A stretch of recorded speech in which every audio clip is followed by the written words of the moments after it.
6:30.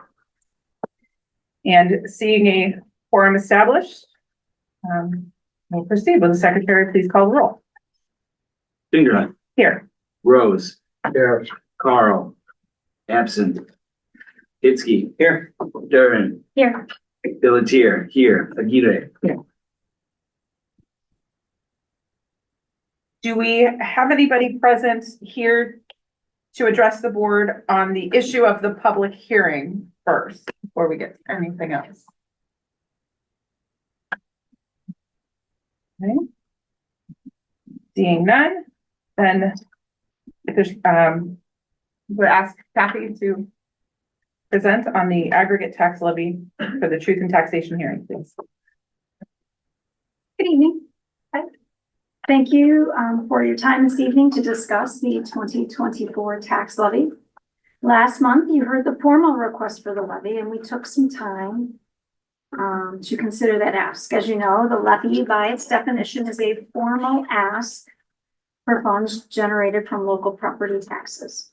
The process requires the ask, some time, and then approval from the board. And then at that point, things are sent to the county clerk. The levy determines the amount we receive as a school district from property taxes. We took a lot of time last month to talk about the levy. So this month, I promise we're going to be really quick. Understanding that I could be here all night talking about taxes, but we've got a lot of other really exciting things to talk about than me talking about math right now. So with that, how does it all work together?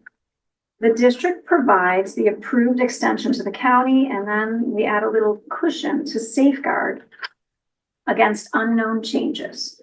So when the final numbers are determined, the rate and the calculations are presented on your tax bill. So what is our ask, and what do we anticipate, or where do we anticipate those numbers landing? We're asking tonight for a 4.17% increase. This factors in new property and the 3.4% CPI, or consumer price index, that we are allowed to request. Where we believe we will actually end up is 4.12%. And that's just under 1% over CPI. And again, this is because we anticipate new property comprising much of that addition. So why do we add a little cushion or safeguard? Because there are some changes that can and do occur. The equalized assessed value of properties can change. And it's interestingly enough, it did change from the last presentation of this. And it's very possible that we'll receive another one. This could be because properties sold. It could be because additional exemptions were placed on properties, as well as there are some other items like tips that could come on or close that could also have an impact on equalized assessed value. Go to the next slide, please. So what is the individualized impact? If you have a home with an equalized assessed value of $300,000, the anticipated increase is about 2.47%. or $106. It's worth noting that the actual rate on your tax bill will go down by about 12%, and that's because most homes' actual equalized assessed value went up about 12%. And so when the equalized assessed value of your home goes up, the rate typically goes down. There's an inverse relationship there. It's also worth noting that the actual rate on your tax bill is a combination of increases in equalized assessed value and some decreases in debt, as we paid off 2 bonds last year. And with that, are there any questions on the levy itself?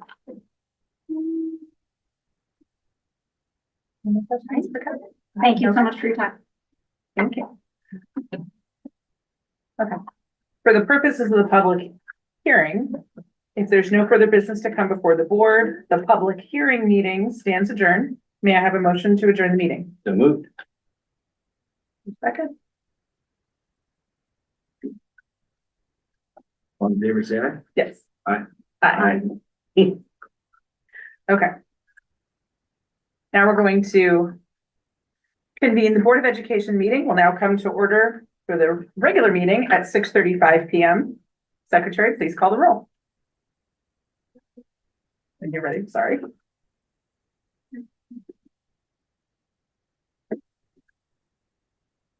Finger. Here. Rose. Here. Carl. Absent. Hitzke. Here. Durin. Here. Billetier. Here. Aguirre. Here. Do we have anyone present this evening for citizen comments who wishes to address the board on any other matters besides the public hearing? Seeing none, we will move to the Board of Education comments section. Is there anyone on the board that would like to address any particular matter? Seeing none, Eric, you're up. Code of conduct reason. Tonight we are on code number 5. Code number 5 says, I will abide by majority decisions of the board while retaining the right to seek changes in such decisions through ethical and constructive channels. The author goes on to say, thus, if the majority of the board votes opposite the way you vote, you have an obligation to support the board and the superintendent. You do retain the right to keep your opinions and share them during legal and appropriate situations, but never to undermine the board decision, other school board members, or the administration.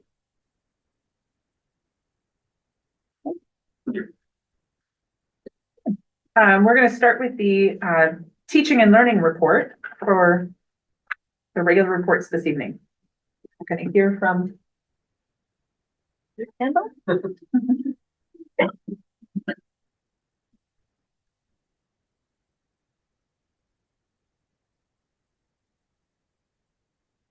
Oh, sorry. I saw Carl Sandburg and I went for it. Right in. Get a little excited.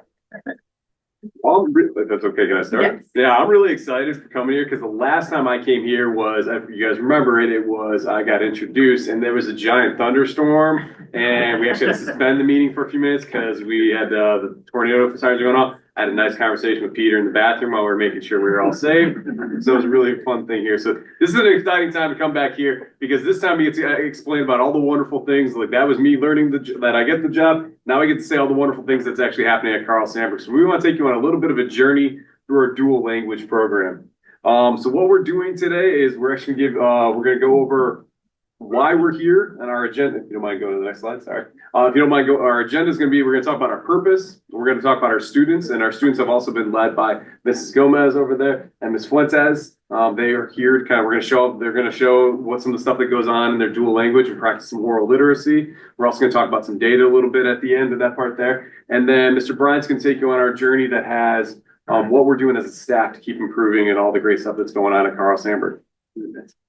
So really our purpose here, and our purpose is for us to, we took the board strategic plan and we decided what goal are we focusing on. And the goal we want to focus on tonight and talk about is show our continued improvement in literacy and math annually based on the appropriate standardized assessment.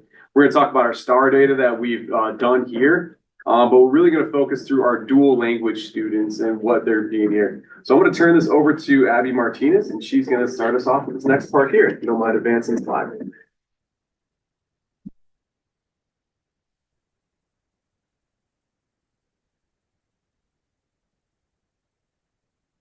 Ok. Mi nombre es Ana Martínez. Yo soy Donnelly Wise. Yo soy Annalise Hansen. Yo soy Devin Masler. Yo soy Johan Ramírez. Yo soy Taylor Bautista. Yo soy Zoe Kennedy. Yo soy Abby Passwell. Yo soy Aaron Cisneros. Nosotros somos estudiantes de la escuela Carl Sandburg. Estamos en 8º grado y llevamos 9 años en el programa dual. Hoy nos gustaría compartir con ustedes una pequeña parte de nuestro día como estudiantes del programa dual. Para empezar, yo voy a explicar qué es Tigrevisión. Tigrevisión es un calentamiento diario de práctica oral donde nos enfocamos en la lectura, escritura y el habla en español. Cada día dedicamos 3 a 8 minutos en participar en actividades dirigidas por los estudiantes. Los estudiantes pueden crear sus propias presentaciones y el objetivo es que la clase participe y interactúe con lo que se presenta. Cada mes los estudiantes centran sus ideas basado en un tema.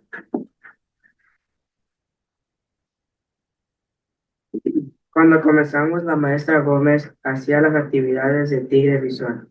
Después, ella nos asignó el trabajo a nosotros. Podíamos trabajar con un compañero o independiente. Decidimos con compañero para no estar parados solos cuando presentemos. El mes de septiembre enfocamos nuestras presentaciones en cosas que nos ayudaran a aprender más sobre sus compañeros. When Mrs. Gomez's class starts She introduces us to Tiger Vision. Every day she gives us a different task to complete. She gives us the option to work with a friend or independently. Most of the time, everyone picks to work with a friend, so we don't have to present alone. In the month of September, we focused on activities that help us learn about our peers. ¿Listos para tratar? Ready to try? ¿Qué prefieres? ¿Prefieres dejar a alguien anónimo ver tus mensajes de texto o tu galería de fotos? Would you rather have someone go through your text messages or go through your photo gallery? Stand up for go through your text messages, stay sitting for photo gallery.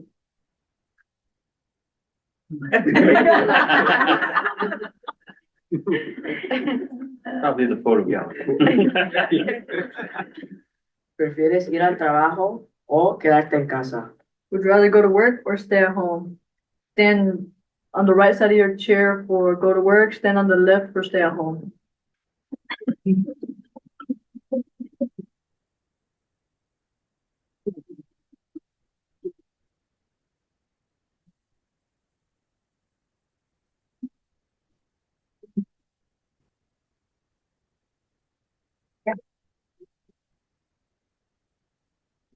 ¿Prefieres repetir Navidad todos los días o Día de Acción de Gracias? Would you rather have Christmas every day or Thanksgiving every day?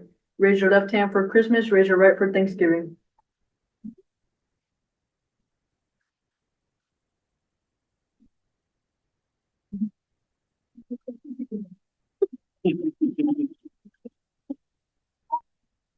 ¿Prefieres leer mentes o volar? Would you rather read minds or fly? Touch your head for read minds, extend your arms for fly.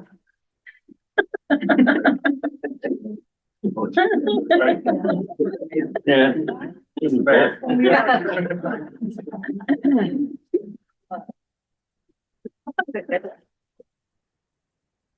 Hoy, Zoe y yo presentamos adivinanza. Escucha atentamente y tome su tiempo para adivinar la respuesta. Today, Taylor and I will present riddles. Listen attentively and take your time to think about the answer. Llega sola con la oscuridad y cuando amanece con la luz se va. ¿Qué soy? I only appear in the dark, and when it dawns, I go away. What am I?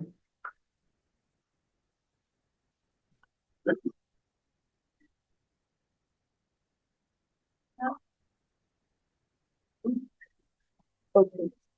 ¿Dónde hay ríos sin agua, ciudades sin casas y bosques sin árboles? Where are there rivers without water, cities without houses, and forests without trees?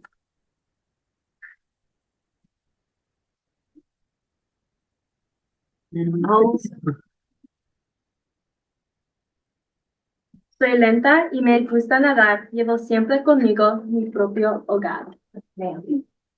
I'm slow and I like to swim, and I carry my home with me. Who am I? Sure.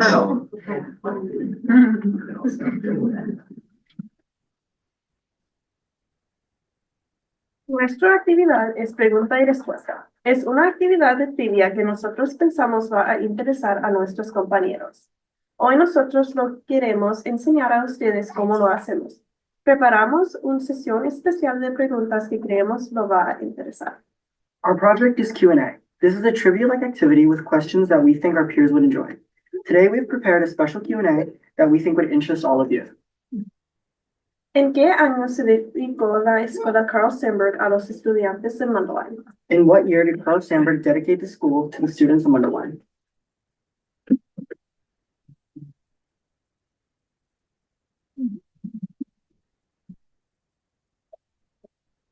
¿Cuántos años lleva el programa dual en nuestro distrito? How many years has the dual language program been in our district? She's saying 9, because I think we're just. What does the Tiger Code stand for? B.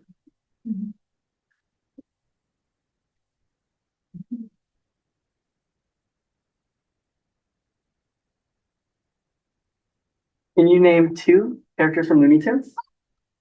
Bugs Bunny, Taz. Beaver.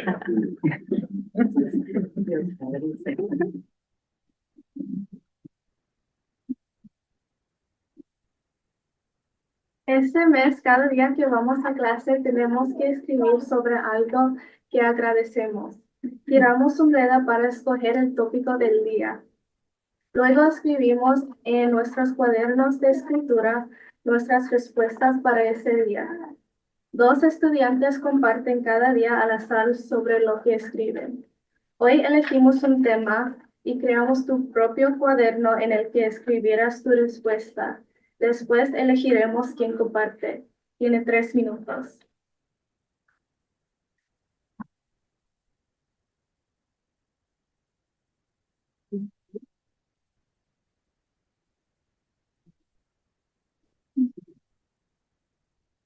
¿Qué son 5 cosas que te hacen sonreír? What are 5 things that make you smile? Explica por 2 de tus respuestas. Explain for 2 of your answers. And I have extras if anyone else wants to answer.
You guys have 1 minute.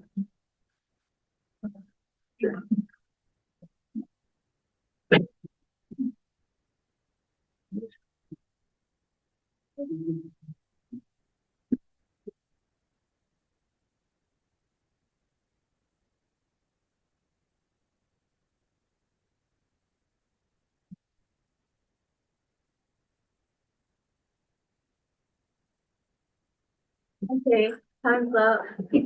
Is there anyone who wants to share? Share out. Mr. Billetier. The first thing I wrote down was incredible students, because I can't stop smiling. With all of you here presenting to us, you're doing incredible. Then I said my wife and my dogs, the Mundelein community, smiles, and then this meeting, because I can't stop smiling with you guys. This is great.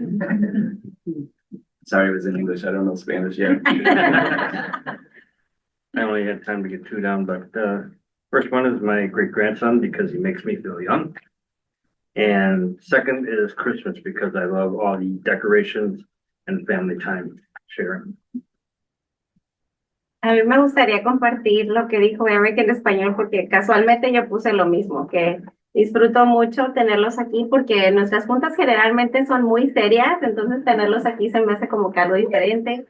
Y sobre todo que veo que el trabajo que hacemos aquí como voluntarios pues está teniendo efecto en ustedes, en lo que están estudiando. Y me emociona mucho saber que mis hijos van a pasar por el programa.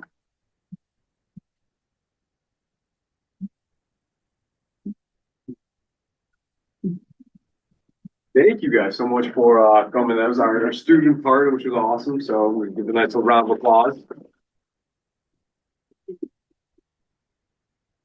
Now that we get to see like some stuff they do, now we get to brag about it. Now we get to do the data, which is what the math person loves talking about here. And so this was our star fall data that we had. And the excellent thing is that we want all of our students to be, we want them in the above the 50th percentile that's going on there. While you see with our 6th grade, we were at 50% exactly, actually, which was what we wanted. The best part about that was that was actually up 9% from just the spring taking the same test. So it's the same when they were in 5th grade last year to what they're doing now in 6th grade in the fall. For our 7th graders, they're at 54%. That's up actually 19% from their spring data that they had. And our 8th graders, the lovely people you see here as well, they are up actually 15% because they're at 51% are in the 50th or above percentile. They were in only at 36% in the spring, which is awesome.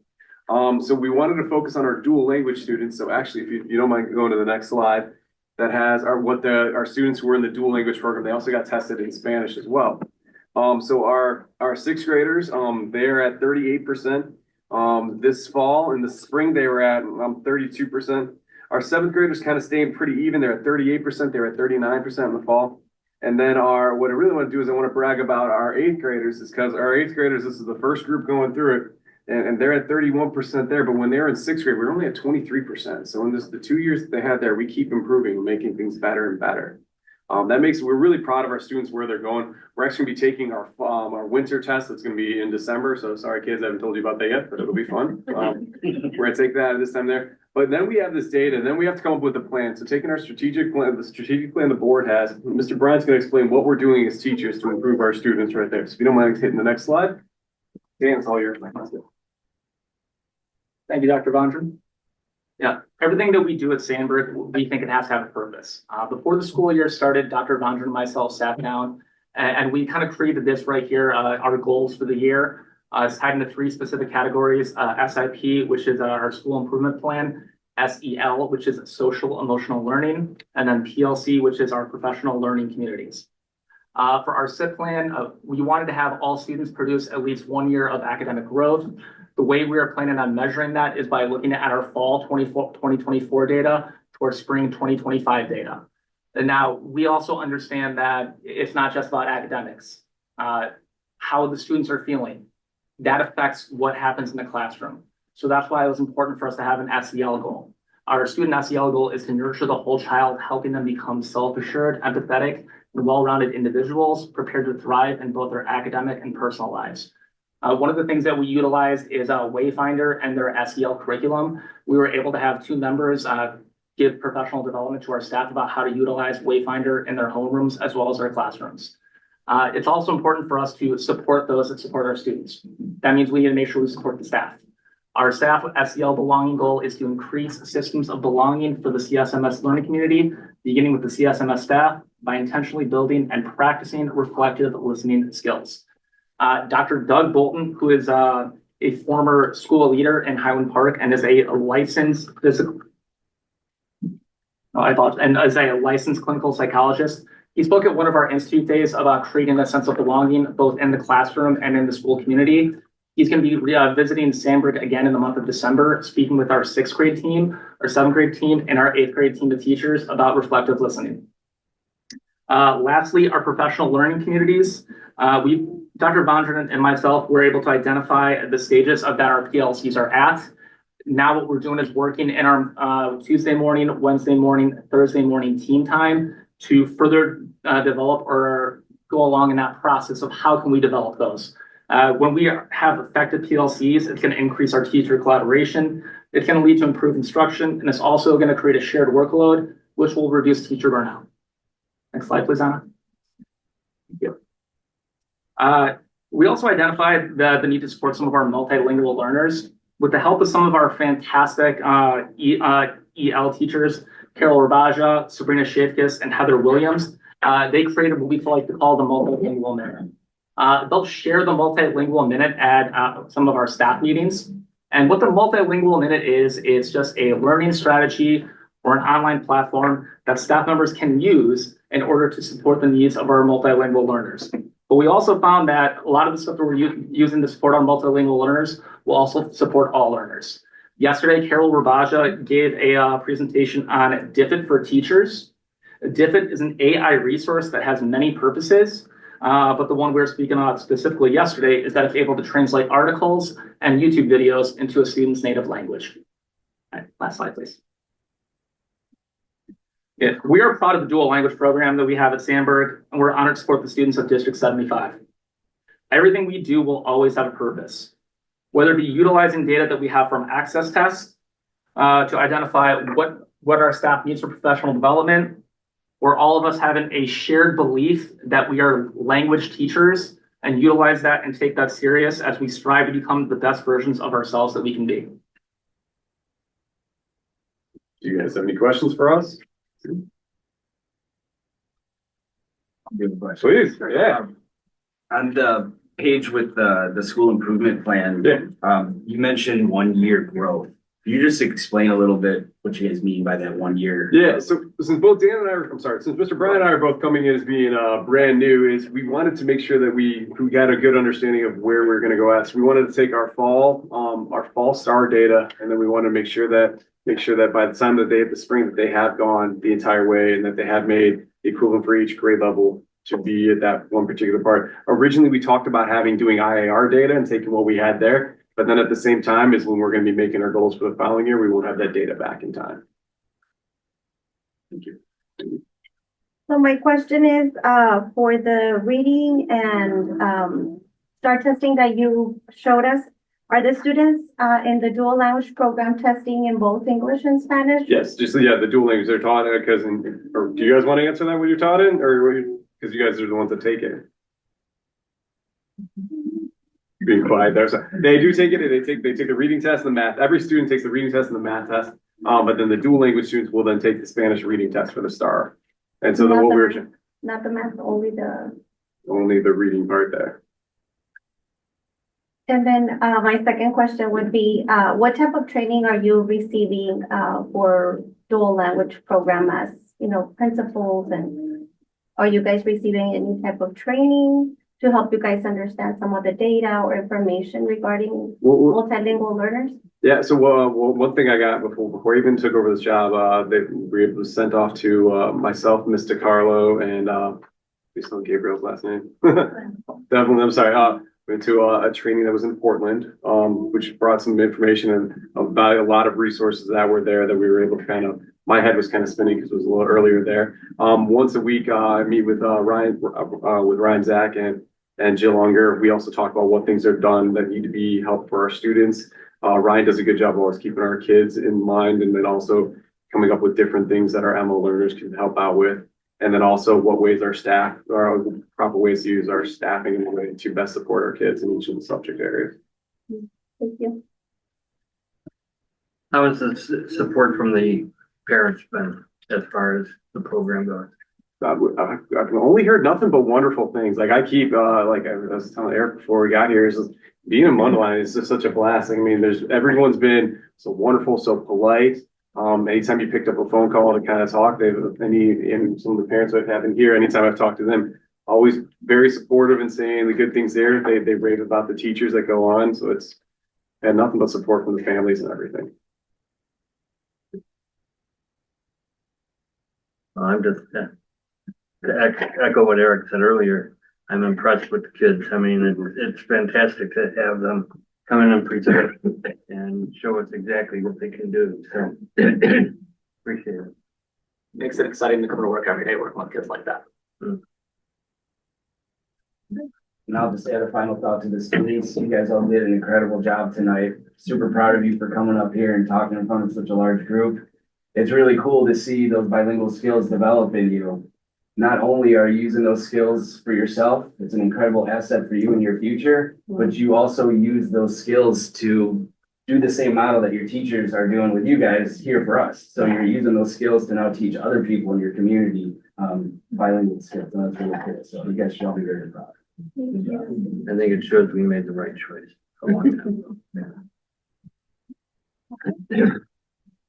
Well, I also want to say thank you to the students and all the parents who came tonight to support you guys. So it's nice to see, excuse me, the support of your parents here to watch you guys grow and demonstrate your skills, because they probably don't get presentations from you at home like this. I know my dual language student doesn't want to even talk in Spanish to me, so I appreciate being able to see some of the kids, doing that here. So I want to say thank you for your efforts, and as much as you are all welcome to stick around and watch the rest of our board meeting, we do not expect that you have to, and you are all welcome to. We will take a break and let you guys. And one last thing, we also, thanks to the staff that has been working at this for that.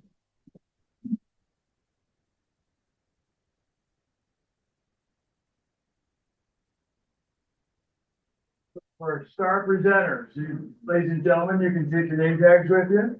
On there is also a gift certificate to Luke's. Please take that and use it. And then if you'll head back down the walkway that you came up, and we're gonna get a group photo, okay? All right, keep living the code.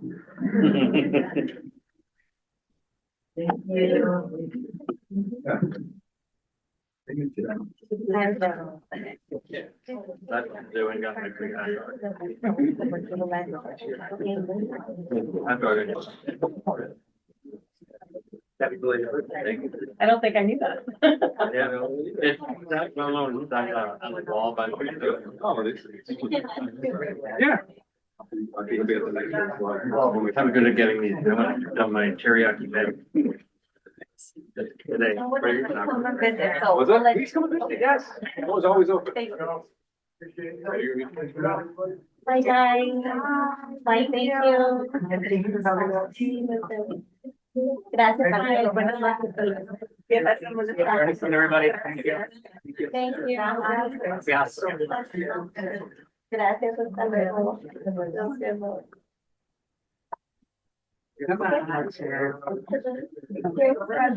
No. I was enjoying the little tidbits about maybe. I wonder what that was like. You're paying attention. Didn't know I can't. Yeah.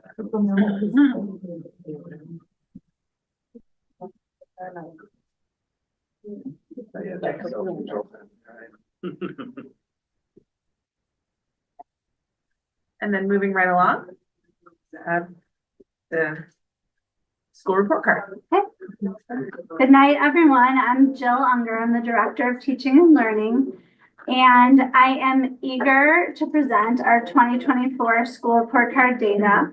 I'm also thrilled tonight and proud to celebrate the success of our staff and students in their literacy growth. Because as you'll see as I'm going through each school report card, that the greatest factor in increasing the index score in each building was the growth in students' literacy skills. And in some cases, this increased by double digits. Over the past 4 years, as you know, our district has dedicated resources, professional learning for our staff and literacy instruction. And our staff has done an incredible job in bringing this to life in our classrooms. And our students are achieving tremendous success. And nothing can make us more proud or motivated to continue down the path that we're on right now. So our school report cards are based on academic and school quality and student success indicators.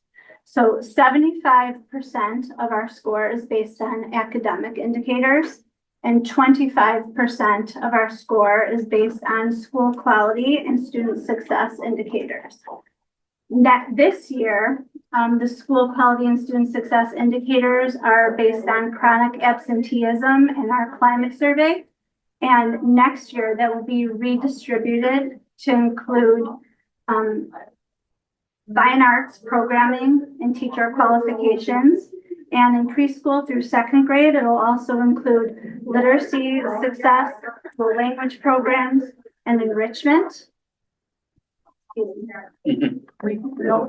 actually can't close it because it's an open meeting. I'm sorry. I know I learned that last month as well. I didn't know anyone could hear. And Yeah, no, I know. And I'll try and be even louder. Okay. Voice of yours, Jill. I will do that. Okay. And in grades 3 through 8, we'll also include math success in 5th grade, content area success, and enrichment. So let's take a look at each building's designation this school year. So Carl Sandburg received a commendable rating and a score of 74.98, and our overall score increased by 10.92 points compared to last year. 5 of those points came from literacy growth. So this graph shows where our K-8 schools rank compared to all the other K-8 schools in the state of Illinois. So what they do is the school that ranked the highest and got the highest amount of points, that starts the curve at 100 points, and every other school is ranked after that. So any school that ranks above 84.04 points is in the top 10% of all schools in Illinois, and they receive an exemplary rating. Any school that gets below 40% on the other side of that black dash line, they receive a targeted rating or comprehensive rating. And everyone in the middle is commendable. So here you can see where Carl Sandburg falls on that continuum. So we're within the commendable range and leaning far more towards the exemplary side. So at Mechanics Grove, our summative designation was 69.41 points. We also received a commendable rating, and all of our subgroups also fell within that range. And this score increased 6.18 points compared to our score last year.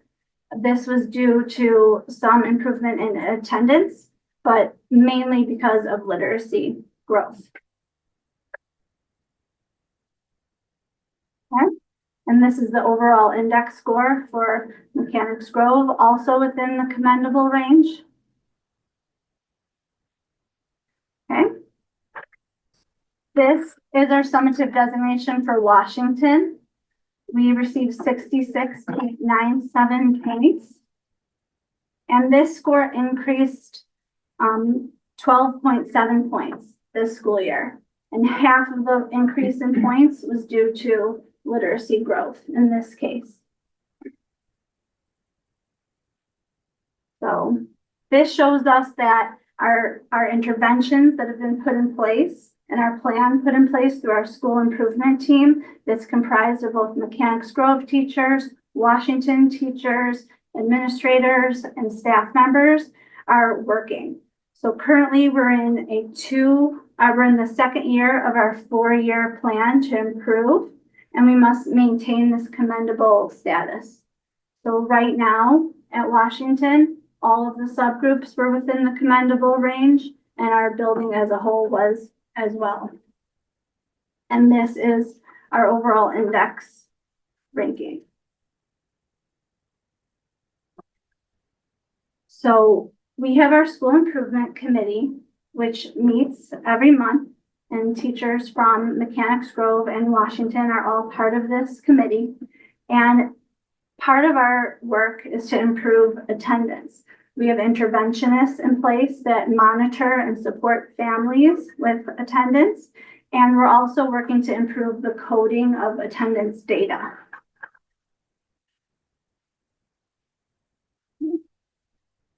We're also working to continue and maintain all of these literacy practices that I've been highlighting tonight. And we're also starting to focus district-wide on math. So I'd like to just speak a little bit to what we're doing for math starting this year. We have purchased an updated edition of Number Corner, which is the foundational skills piece of our math program, and the materials that go along with that. And we're providing professional learning on SIP days, institute days, and ongoing modeling and observation opportunities throughout the school year. We've increased minutes of math instruction in K-5. We're also utilizing a full-time math interventionist, K-5, so both buildings has their own math interventionist. We're also really working to utilize assessment data to closely monitor student progress and drive our instruction based on student needs, what we see is working, and where we see we need to improve. And in grades 6 through 8, we're targeting number systems, standards, and extended response practices. And we've had professional learning for all of the 6-8 math teachers and the math interventionists. So this is our timeline for our targeted status through the Empower program. Last year, we created our plan That was part of our year one planning. Now we are in year two. We just completed the first quarter. And we're very pleased with the progress that we're making on this path.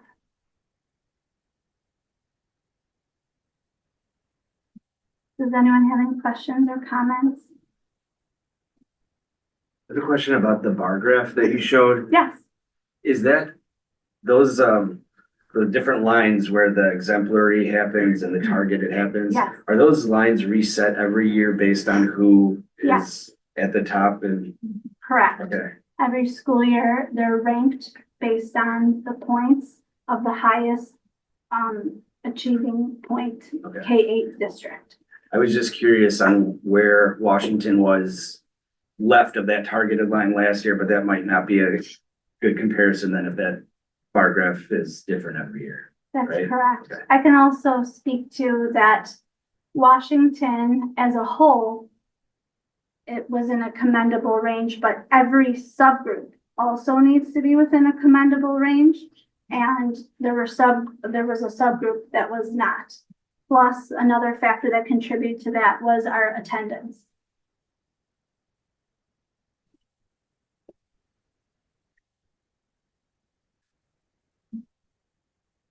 Thank you very much. Thank you very much.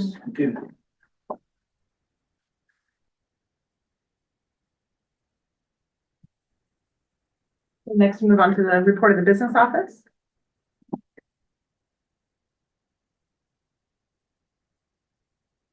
Good evening again.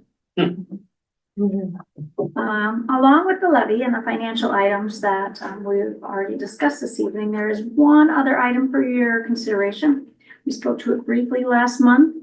Along with the levy, you're also being asked to approve a supplemental levy, and I'm going to give it my all to explain it just a little bit more this month. Back in 2023, when construction bonds were issued, you approved a static amount to levy for each year. However, when the bond was structured, it was issued with payments that increased based on the premise that CPI would allow that payment to increase with an additional recoupment. That recoupment is what we're looking for this evening. That amount is $35,155.28 to cover the total amount of the debt that is due this year. So with that, similar to our other calculation, we're asking that you increase the amount that we are levying for bonds by that $35,000. And with that, the estimate on a home with an EAV of $300,000 is $2.07 per year. Be nice. Questions on that one? Could you, I'm sorry if you've already done this, but could you help me understand like the scenario in which the supplemental levy comes into place, or like when it would happen? I'm still confused because it's not part of the initial tax levy. It's going to show up the very same way that the tax levy does. It's just the way that the laws are created. We need to ask for this separate and aside from the levy itself. What we are doing is this is the first time we've needed it for these bonds, or actually, I believe any bonds in recent history at District 75. So this is a new process for you. There are different times that we can ask for the supplemental levy. My preference in this practice is to keep all of the asks together. One, so that I don't forget because I'm doing them all at the same time, but two, so that the messages don't get mixed. We're asking for the increase in the levy. And in that same levy or on your same tax bill, if we're asking for an increase in the supplemental levy, you will see that in that little bond section of your supplemental levy. Now, the advantage is we've got 2 bonds coming off that I spoke to just a little while ago. And then this one's going to come on and fill, but your total amount of bond number is actually going to be lower. So it's almost like a separate line item within the. Great question. And we anticipate because of the bonds that we've issued and because the old ones are retiring over the next few years, it's anticipated that we will probably need this supplemental for, is it 3 or 4 years? It is 3 or 4 years. I can look it up. I'm pulling up what you had given me before. I was just trying to to see, and this was initially talked about last year, by T, is I had not remembered that within, and so that's where Kathy presented that to us last month, and then she did, provide some additional information with the actual numbers in order to do that. But basically, as the old ones retire over the next couple of years, that will allow additional space where we won't be short this a little bit of money. So we have two options. We could pass the supplemental levy and basically levy for this little bit more, again, 35,000 over the course of the whole year. Or we cover that from our reserves, but then we don't get that piece in the future. So it's a small piece of this, but it's built into the statutes to allow this without having to go to referendum or without having to, it's not going to be a separate item, on the tax bill. It's going to all be encompassed. It's just, didn't you say that the statute refers to it as a backdoor? Yep. So, and the total is for anticipated for the next 4 years. So depending on the way the CPI comes in and those pieces, it could be more, could be less, but right now we're anticipating that it would be over 4 years. And again, it's because when we put this together, we anticipated that the consumer price index, when we projected it to be very low. So the number that we put in there, we couldn't ask for something we didn't know what it was yet. And so now that we know what CPI is for this year, we're asking for the amount up to the payment that's due. It's not even the full amount of CPI, because $35,000 on the amount we owe isn't 3.4%.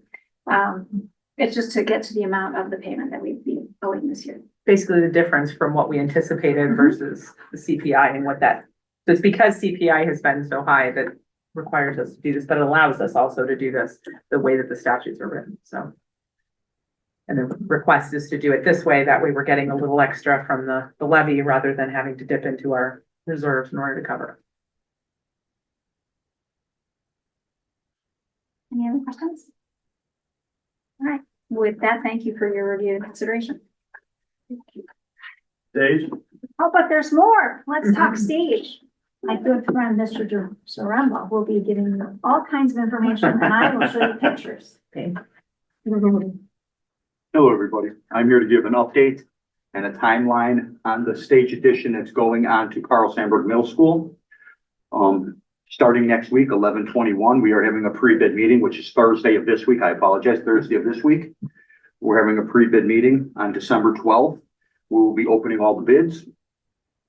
On December 3rd, we'll be opening all the bids. On December 10th, we'll be bringing you guys a letter of recommendation to the contract we recommend to you guys. On the 12/17 board meeting, we're hoping you guys award it and approve the contractor that we choose. And on 12/19, we're going to have a notice to proceed to that contractor. The second half of this is all tentative on the first half of it, also with weather. We would like to, our anticipated start date would be spring break. Again, with weather, frozen ground, things like that, it may have to get pushed back till the first day of summer break. The anticipated completion date is 1 year from the start date. So if we start in June, it'll end in June, 1 year through. Next slide, please. The first slide we have is a rendering of the exterior of the building with the siding. It brands the school. It shows the school logo of the tiger. It shows an open vestibule here. It shows new landscaping, new concrete, new open area, and sided top, steel clad sided top. Next, please. This is a picture of just the open vestibule at the front door of the building. Next slide, please. This is another picture of the front of the building with a closed vestibule. This is an alternate, so it'll be a second half to the bid. We have 3 alternates on the bid, and one of them is the closed vestibule. Next slide, please. Here is a closer vision of the glass vestibule, so you guys can see. Next slide, please. This is an interior vision, also with colors. So if you look at your top left, this is our stage. There will be storage underneath the stage for stairs and stuff like that. This will all be mats and padding. This is the back side where we have our audio video room. School colors across the top. This is a storage room for adaptive PE. This will be the door to get inside the audio video room. On the other side of the screen, we have a south elevation where we're putting adaptive PE backboards in. that will raise from 6 feet to 10 feet on both sides. So you have a south elevation and a north elevation of it. And then this is the second half of it, of the gym. This is a layout of the gym. The dark color is all of the existing building. Everything in this L shape is all new building. So you have your existing building. We have bathrooms here. We have a door here that lets them in from the outside. So we have a self-contained theater. We're also going to take the door that is here now and move it back to help the self-containment of the building so no one can leave the building. This will be our stage, all handicapped accessible. This will be some storage. This will be our dressing rooms and makeup rooms. More storage for chairs and stuff, a new pump room, new electrical room. Here's the audio video room with the door that goes into it. Next slide, please. This is just a black and white picture of what it could look like. It shows the stage, it shows chairs set up, shows the heating and air conditioning system, and little pieces of the backboards. Next stage, next picture, please. Any questions? David, the landscaping was part of that, also the alternative bedding, the concrete and stuff that we had up there? Yes. Correct. And we also have other pictures on this. Sorry. An estimated capacity? Estimated capacity is about 200. With the seating that you saw in the picture, it could be changed to get more, but in the print, it's calling for 200. There's also some pictures over here that Mrs. Johnson can point out, but it shows some of the sound barriers, shows some of the tile, the carpeting. Ms. Johnson? No, well, he did such a good job. I'm not sure I have much more to say. Okay. Can I ask, how does when the musical is set up at Lincoln, or Correct. when it has been in the past, what has that capacity been, just to give an Between idea? 2 and 225. Okay. It depends on the stage, but at Okay. Lincoln, if you remember, we had to build 12 feet out. Right, So it took up a third of the stage, which this one we won't have to. so similar capacity though, as far as, you said 2 or 225? Correct. Any other questions, Eric? I can't remember where this is gonna be. Oh, and if we, Anna, can we back up a little bit? Let me go to the second slide. By the front office, By the front, okay. not the multi-purpose room, the other side. So it's in the front of the south gym. It will go out as far as the sidewalk. There will be a 10-foot sidewalk before they hit the parking lot. And then it'll wrap around the south gym and go back towards the west. About 40 feet out, and the front's coming out about 60 feet. Like the parking lot. Does that help, Eric?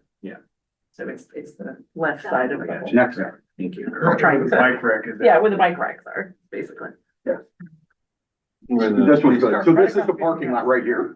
I got you. This is the front foyer right now of the building, your front walk entrance to get into the building. This is all parking lot. It will enter out here onto California Avenue. It won't interrupt any current busing lanes. It will not interrupt any current busing lanes. It might actually open them up a little bit if one of the alternatives go through. And that'll depend on the bids, is that what you're That'll saying? depend on the Okay. bids, correct? Stay tuned for next month when we have. Stay tuned for next month when I hope we're awarding a bid to somebody. Okay. Any other questions? What are the different, I see some red, I see some blue, what goes into that? So this is the acoustical tile that you'll see way up high to absorb some of the sound in the gym and the theater. These are great. These are all the different paint colors. Here we have the sports floor, and then this will be the little red lines within the sports floor. We've got our carpeting here, the rubber base that you're really interested in that goes under the carpet. So here we have casework, otherwise known as cabinetry, on the different laminates that'll be there. This is the proscenium or the laminate that's going to go on the stage. These are again some stage paint colors that we'll have. What we have over here is, this is basically the bathroom rendering. These are the tiles you're going to see on the walls. And then this is the rest of the tile on the walls, and then this is what you'll see on the floorings. Different line colors that you'll see within the bathroom. Correct me if I'm wrong, but I thought we tabled this last year We did. because of the anticipated costs. Correct. Are we anticipating that the costs are going to be down somewhat? We do have indication that costs should be, they have leveled off, or the pendulum went way over here and it has swung back. So we have indication of that. We've also constructed the bid with the alternates in such a way that we should be able to build up to what we can afford. And finally, as you recall, last year, we also asked for your permission to move some of our funds. So we have about $600,000 extra that we applied toward this project. So in combination of those three items, we are very hopeful that things are going to work out wonderfully. Hopefully we'll get a number of bids that might. Exactly. Thank you. Thank you everyone for your time.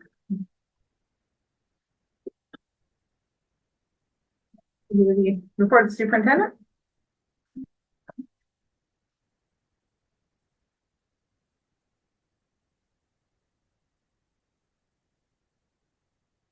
Good evening, everyone. Before we start, I'd like to take a minute to acknowledge School Board Member Day. That was, official day was on Friday. But knowing that we were going to be meeting Tuesday, we were waiting to be able to acknowledge that today.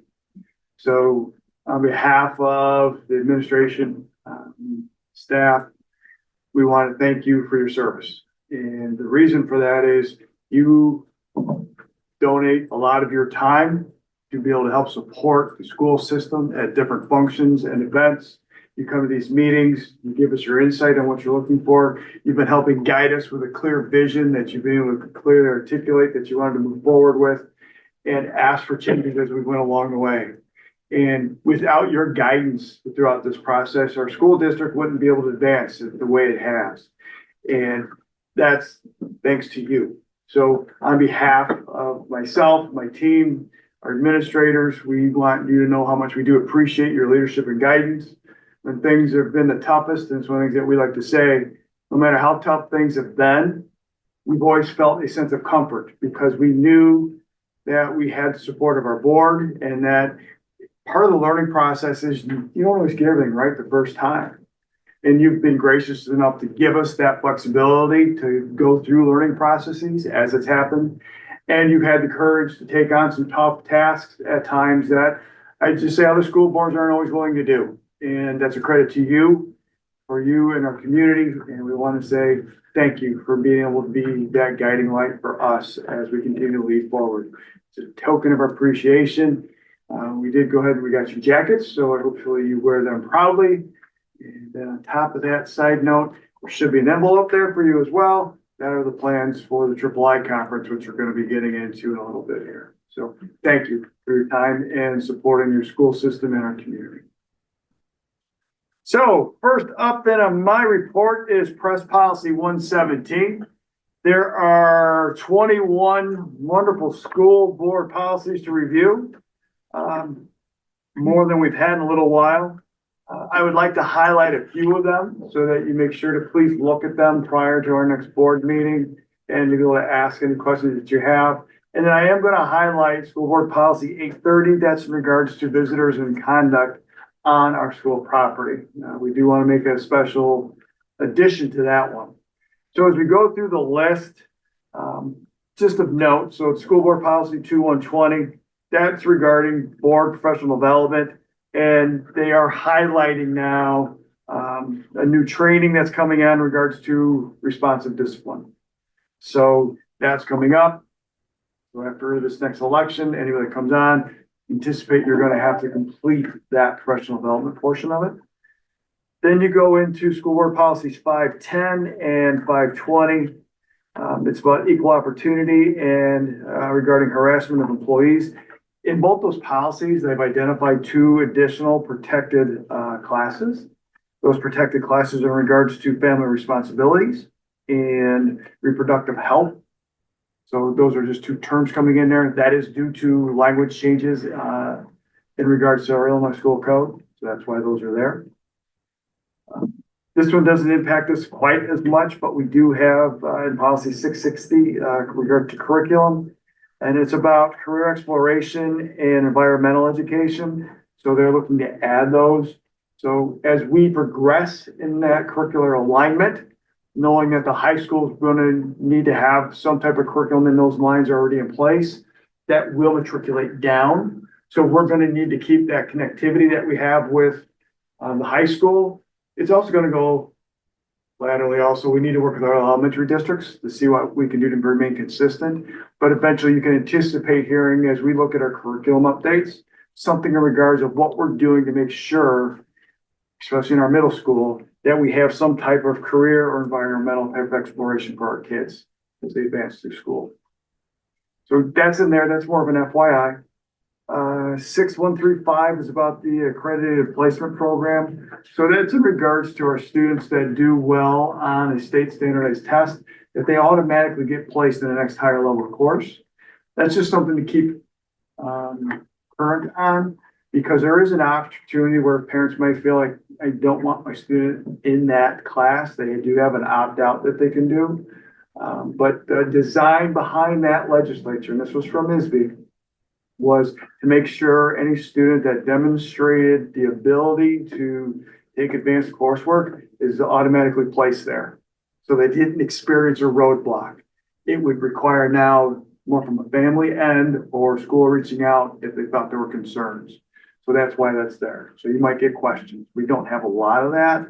As opposed to just teacher recommendations. So if you didn't happen to mesh with that teacher, it's not going to stop you from being able to be recommended. Correct. If they did well on that assessment part in the standardized test, yes, in the state. 810, that is in regards to connection with our community. Specifically, they put in a big green section in there about spokesperson for the board. For this, we've identified our board president as the spokesperson. So when it comes to media, anything coming out, what they've added in there, I think is just good guidance. So it reads that if you have a board member, if you're approached by somebody, you clarify that you're responding to them as community member Kevin Myers, that you're not wearing your board member hat. And that's one of the things that they're outlining in that communication piece. So please read that and make sure you understand that and you're comfortable with that language as a board, so that you can have that discussion at the next meeting.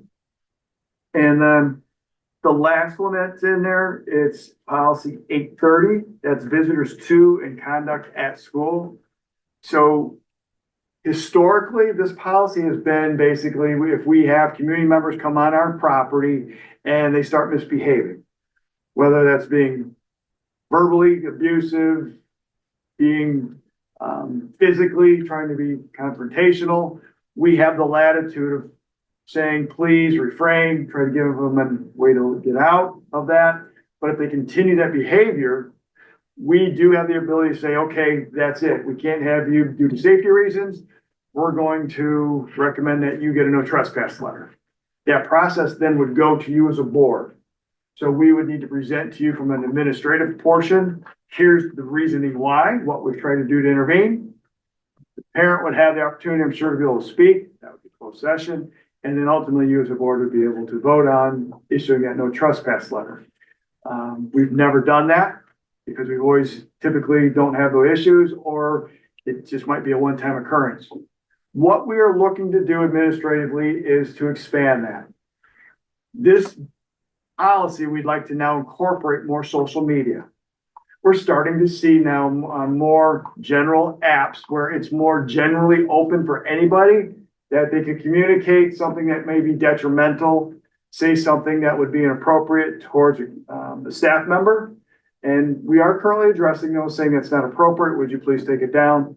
Where we are getting to the point is if they're not taking it down and we feel that's doing harm to a staff member or any of our employees, we would like to get the ability to say, we're actually going to put a restriction on you that you can't talk through the media channels, through like specifically our email, and that we would look to take the next step if we felt that post was causing harm to an employee, actually to engage with our lawyers and potentially give the police department get involved. So that's what we're looking to do, so that we're able to address what we're seeing more of is there's more of that the comments being made through email, and you do occasionally see that on social media through the different social sites that we've all heard of before. What it does not address, and this is a key part of it, is if there's one-to-one contact and you're feeling the certain person that is not feeling comfortable with that, we can address that one-to-one. If they still keep being threatening, then we can still address it because they shouldn't be threatening and nobody should on either side. This part also is encompassing the social media piece where you just can't blanketly go and say something. And that's a critical part to this. I did get this policy sample from District 73 Hawthorne. They have that implemented already. So this is the template that we did take it from. And you'll see on the policy that's in that packet, what we are asking to be added in is in red print. When you say on here, procedures to deny future communication via school technology, does that essentially mean the ability to block them from being able to email or post on a particular site for the school, or, or the district's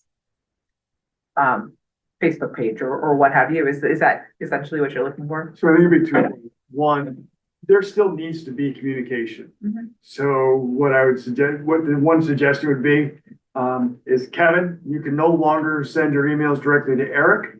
You now need to filter them to Christy, and then she'll disseminate as determined appropriate, would be one Like avenue. a filter, all right. Yes, filter it through. Or if we do see something posted on one of our own sites, we do want to have the latitude, like we've talked, Kevin, you're not to post those items on our website, they're coming down.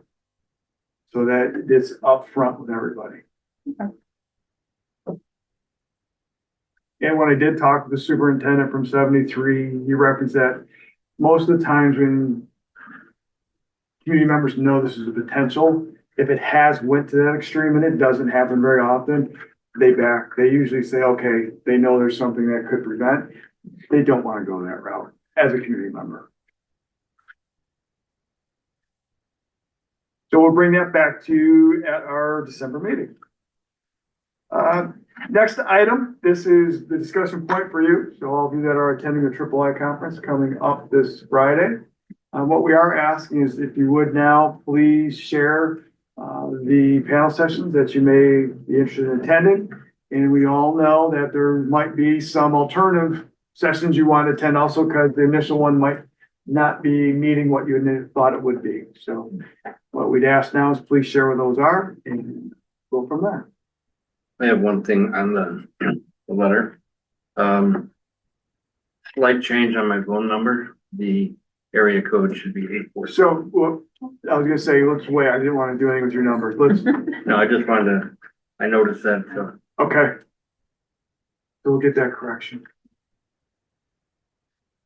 I just didn't want you broadcasting your phone number out.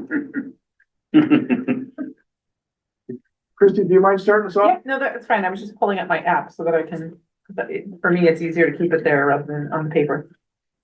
So I am attending the afternoon session on Friday, that was registered in advance, Gaining the Trust Edge. I decided not to, I've done the president's, seminar, the full day one, before on 2 different occasions, and it was a little different each time, but I decided to do something a little different. This one is about, trying to find, if I could tell, I remember reading about it and wanting to do it. It's talking about when organizations have a high trust culture, they experience highly efficient teams achieving maximum results with incredible morale. So it's about participants will practice methods to clarify expectations, improve relationships, and reduce interpersonal conflict. So I thought this would be a good opportunity, especially going into new boards and new superintendents and all of that this next year. I thought this was a good one to go to. So I'm doing that on Friday. Obviously, I intend to go to the general sessions on Saturday. My morning will be mostly filled with the delegate conference, but I did go through and highlight a few on here that are going on at the same time that I'm not going to be able to attend, but that I may want to follow up and get the material through the website afterwards. So I put them in my agenda. I always like to look at the materials from the legal review stuff, so I put that on there. One that I think is good for anybody that's here is which hat am I wearing? The board member conundrums. They give a bunch of different scenarios. That's always a good one. So there's a number of those that looked interesting. Clearly, I'll be at the delegate assembly. For the afternoon session, I'm interested in the AI in schools, opportunities and challenges. But I've also got a couple others on there in case I wander in and out. Recruiting and supporting new school board members being one of them. Don't post that social media and public comment. I thought that would be a good one to follow up on, if nothing else, to see their materials afterward. Just as a reminder, everybody, feel free, if you're not totally loving the session you're in, you can walk into some of the others and just grab their materials, because there's sometimes, and they're usually available online afterward too. As far as the afternoon, I've got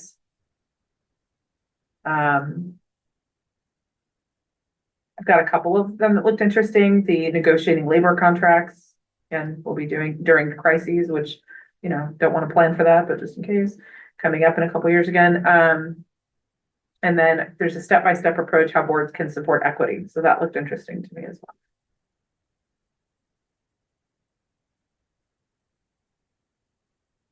I had planned Sunday morning to attend the board president's roundtable. That's fine. Thank you. All right. On Friday, I have a couple highlighted here that I'd like to go to. First one is called Taking Action, Administrative Red Flags During Construction. Figured I should maybe learn a little bit more about that since we're going into construction here. The next one is what your superintendent wants to tell you but can't. And then obviously the general session, that's later in the afternoon. On Saturday, it's hard to choose. There's so many that I want to go to that interest me, but I'm really trying to focus myself on the finance part of it this year. So I'll do the general session in the morning, but then at 10:30, there's something called Revenues for the Novice. There's also at that same time, TIF 101. I should probably go to those because I'm trying to focus myself in that area. Also at that time, though, there's something about your board's voice and managing policies, because that's something I'm also interested in learning more about. The afternoon was a little bit more difficult. I've got like 5 different things highlighted here, but I will probably be at the Demystifying School District Tax Levy.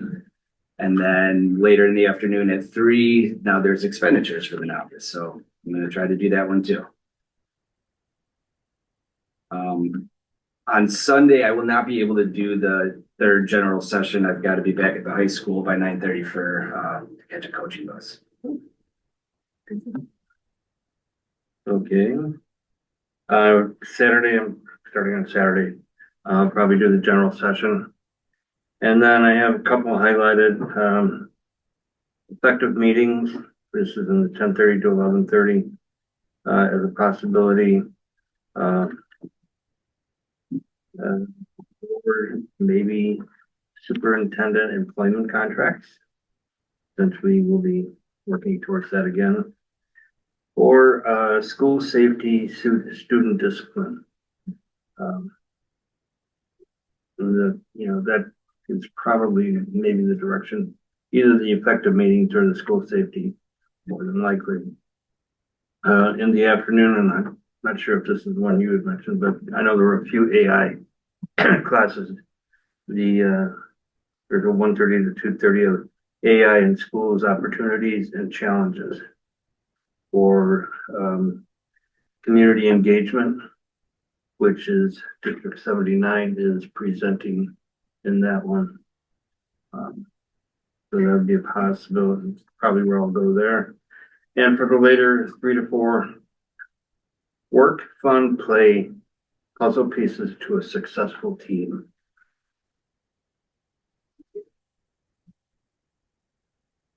I did notice that 79 as well as Grays Lake is presenting too. Rochelle? So I'm gonna plan to do the art of school boarding as part of my to do on Friday, and then general session Saturday, one on educational equity. I also saw another one that's recruiting, hiring, and retaining diverse leaders. And then another one on school board self-evaluation. Another one on AI. And I saw a few other ones that I really liked, but I'm still deciding whether to go or not. We'll see how the other ones turn out. I think I've echoed a lot of the same ones, like the AI, the school safety and violence event. Was something that I really wanted to look at. Peak team performance. And of course, you know, the general sessions if I can make them fit in here, because the times were a little wonky. It's like 10:30 to 11:30, 1:30 to 2:30, and they kind of overlap. So, yeah. And I'm still deciding before I ask Saturday. And you gotta pay attention because some of them are in the building across the street. Yes, yes. Trying to get them all in the same building. Sounds like we might run into each other. That's good. Be good. Yeah. Okay.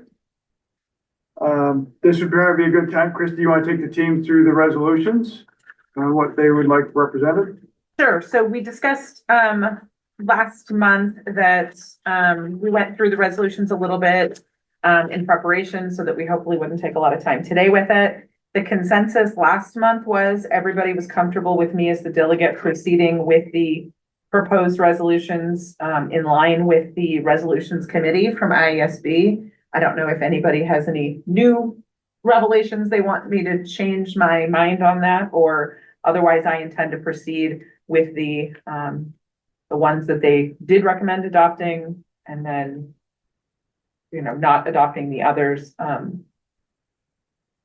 in line with the resolutions committee. Does anyone have any other thoughts on that? All right, and that's what I'll do. Okay. And then the last item, my report is there's a recommendation for the board to add a special board meeting for December 4th. The main purpose is minimally for the Shared Services Committee to come together, talk over final candidates, and that would take place in a closed session. Since it is a regular board meeting, all board members from both districts are able to attend. But we are asking that the board please approve December 4th at 5 o'clock, a special board meeting for that purpose. That's all I have. Okay. Thank you very much. Thank you.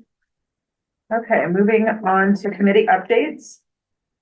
We opted this month not to do the board policy pieces because we've got a lot going on and we've got Press Plus and all the things going on. So I think we decided we barreled through a couple of them last month so that we wouldn't necessarily have to worry about it this month or next month, especially with all the special meetings and the extra stuff going on. So Dr. Myers already went through the Press Plus, you know, pieces. So that's what I would just encourage everyone to read through that so that next month when we're actually voting on that, we've got that kind of up and ready to go. Most of those changes, a lot of them are just based on the Title IX updates, the language in Title IX that changed, and therefore a lot of them were just updates. So there wasn't a whole lot of thought to be put into it. Right.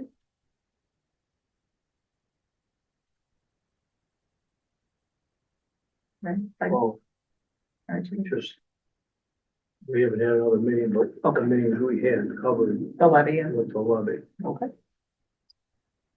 Shared services. Last Friday, we had another round of interviews with the 3 different stakeholder groups, a community group, an administrative group, and then a staff group. Sounds like we all had, yeah, we'll discuss that, you know, a little bit more tomorrow too. But and my inclusion. Right. It went well, and I just thank everybody, staff and community members for their participation and their engagement. Continue right on through that. Been a lot of hours put in by, I would like to thank, I know Emily's not here, but between Emily and Eric, as our shared services committee representatives, with that, you guys have put in a lot of work, and Emily's not here, but Emily has put in an insane amount of work rewriting a lot of the materials that were provided. So everyone, please thank her when you see her. She should be here tomorrow night. And on that same note, I would also like to thank Ana Ortiz and I forget Cassandra's last name, but also Cassandra Lopez for all of their work too. You've done so much too, and we really appreciate that. Community outreach. Is that my part? Yes. Okay, so we had the opportunity to meet with District 73, 76, 79, and 120 for the joint board meeting. Ray and myself got to enjoy a little bit of Diamond Lake School District, and they're shining bright, right, Ray? It was really interesting hearing a little bit about how we collaborate and that continuation to maintain those relationships. It was really nice to see how our superintendents meet continuously, and they kind of shared some of the updates. Something that they talked about was the connection between a superintendent and the park district and how that relationship has really helped out the schools. So that's definitely something that Ray and I took back. And they just gave us some quick updates about events happening currently, like Dia de los Muertos was going to be happening for several of our districts. And there was another scheduled meeting coming up. We do have 2 superintendents from that team that are going to be retiring. So there's going to be, 2 more added bonuses there, and we hope to continue that collaboration. Anything else that I missed? Just to emphasize that this was very timely in terms of what District 73 has been doing with this whole community outreach thing. And the elected officials, school districts, park districts, fire protection, the village, township. So it was a whole other component of community outreach and an interaction that they found to be very successful. So it's something we might want to end up talking about. I don't know if we can start out where they're at, but we can, because I know there's a lot of stuff right now that's going on with the superintendent, the park district, the village. So maybe we can expand on that with the board. Okay. Moving on to representative updates. The first is the STEAM Foundation. We had it was a busy evening. We had our fundraiser. They did a trivia night this time at Tight Head Brewery. I didn't make it for the first half because I was here for the superintendent and first round of interviews, but I did head over after that, and it looked like it was a pretty good turnout. They did it in the back room, like among all of the vats and everything back there. So it was kind of interesting, but it looks like a fun time was had. And I know that we have a small little board on that foundation. They found that this was a much easier event to plan and put on than all of the labor that went into the night of the races in the past. So I think I have a feeling they'll be doing this again next year. I don't know any of the updates yet because we haven't had a meeting since that in order to go over the financial piece of it, but seems like it was successful and a fun time was had by all. CEDAW, is there any update on that? I do not have an update. There's, our next meeting is December 4th, which we just are going to talk about, approving a special meeting for that. So I will not be able to be in attendance for that. Typically, they would ask me if I have a substitute in place, because it will impact their quorum. So I don't know if there's anybody here that is planning to not come to our meeting that would want to go to that, or. Hopefully everyone will be here for that. But, yeah. So yeah, but. So one item, just so you're aware, Eric will need to follow up. They've been doing a lot of work, the interim superintendents there, to look at the structure, meaning the programming that'll be offered, and then the rates for tuition this upcoming year. So that's going to be shared at that meeting. They haven't went through all that yet, so it'd probably be good for you and I to talk before our next meeting, because they are looking at making some adjustments, and they're looking at a 3-year period to be able to make some of the shifts, whether it's for what the type of programming districts will utilize in their home districts versus utilizing CEDAW services. and for what they're looking to do for the rates on the tuition to send students there. And what is our timeline that when we have to decide our next steps? So next month, I'm bringing back to you a recommendation of what I think we should do based off the information we have. Sounds good.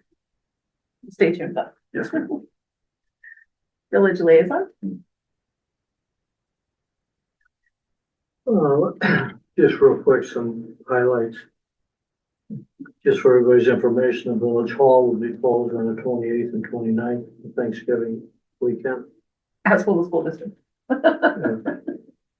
The Christmas tree lighting for the village is December 7th from 3 o'clock to 7 o'clock. And the Mechanics Grove Choir will be performing at 4 o'clock. The village is again having a decorating contest, so anybody that's interested to nominate somebody with all of the decorations, that has to be done before December 18th. And the last day for leaf pickup is December 2nd.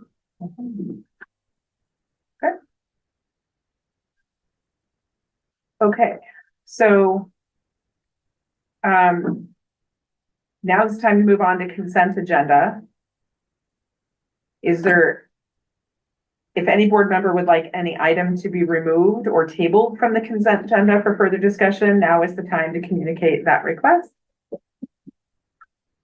Hearing none, I would move that we adopt the consent agenda as presented. Secretary, please call the roll.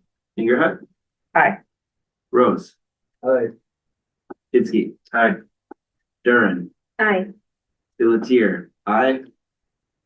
Aguirre? Aye. Carl? Absent. Moving on to our roll call board action items. I move that the Board of Education of Mundelein Elementary School District 75 accept the superintendent's recommendation to adopt the 2024 aggregate tax levy as presented. Okay. Secretary, please call the roll. Fingerhut? Aye. Rose? Aye. Aguirre? Aye. Pelletier? Aye. Durin? Aye. Carl? Absent. Hitzke? Aye. I move that the Board of Education of Mundelein Elementary School District 75 accept the superintendent's recommendation to adopt the 2024 supplement levy as presented. Okay. Secretary, please call the roll. Fingerhut? Aye. Rose? Aye. Carl? Absent. Hitzke? Aye. Durin? Aye. Pelletier? Aye. Aguirre? Aye. I move that the Board of Education of Mundelein Elementary School District 75 accept the superintendent's recommendation to approve a special board meeting for December 4th, 2024, with a start time of 5 p.m. at the East District Office. Second. Secretary, please call the roll. Fingerhut? Aye. Hitzke? Aye. Aguirre? Aye. Pelletier? Aye. Durin? Aye. Carl? Absent. Rose? Aye. Since I was already voted as a delegate last month, I don't think that I have the issue that I need to pull myself out and recuse from this vote, so I'm going to proceed. I move that the Board of Education of Mundelein Elementary School District 75 approve the resolutions that will be submitted by myself, the delegate Christy Fingerhut, at the 2024 Illinois Association of School Board Conference. Second. Secretary, please call the roll. Fingerhut? Aye. Pelletier? Aye. Durin? Aye. Aguirre? Aye. Hitzke? Aye. Carl? Absent. Rose? Aye. And so at this time, the Board of Education meeting will now adjourn at 7:59 to enter into executive session for the purposes of the appointment, employment, compensation, discipline, performance, or dismissal of specific employees of the public body or legal counsel for the public body, including hearing testimony on a complaint lodged against an employee of a public body or against legal counsel for the public body to determine its validity, as well as to discuss minutes of meetings lawfully closed under the Open Meetings Act, whether for purpose of approval by the body of the minutes or semi-annual review of the minutes as mandated by statute. I have a second. Secretary, please call the roll. Fingerhut? Aye. Hitzke? Aye. Rose, Aye. Carl, absent. Durin, Aye. Pelletier, aye. Aguirre, Aye. Same to you. Okay, the Board of Education meeting will now return to open session and come to order at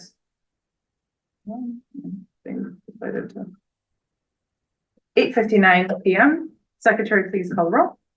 Fingerhut, Here. Rose, Here. Carl, absent. Hitzke, here. Durin, Here. Pelletier, here. Aguirre, absent. Okay. I move that the October 22nd, 2024 executive session minutes be adopted. To approve the minutes of the executive session board meeting from October 22nd, 2024. Second. Secretary, please call the roll. Fingerhut, Aye. Pelletier, aye. Aguirre, absent. Durin, Here. Aye. Hitzke, aye. Carl, absent. Rose, Aye. Okay, so presence prerogative, we'll keep this short. I wanted to just update everybody just for the next steps. We are talking about doing a joint